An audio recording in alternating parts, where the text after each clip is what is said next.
So in this video I'm just going to tell you that how to see or check that which language you have added in your Facebook profile. That's quite simple and easy to do. So let's begin. And first of all, open up your Facebook and then just come to the menu, and after that click on this gear to open up settings and privacy, and then go to account center. In account center, just click on personal details and go to birthday section.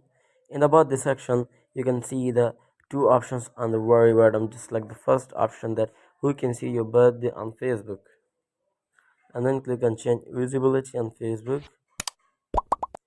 So this is how you can reach the add profile section of your Facebook profile. And on the bottom you can see the option of languages. So here you can check that which language you have added, and so from here you can just change the visibility of your Facebook languages on your profile. So I hope it helps you guys, and if any question about the tutorial, just leave me a comment below and I'll catch you in the next video. Thanks guys.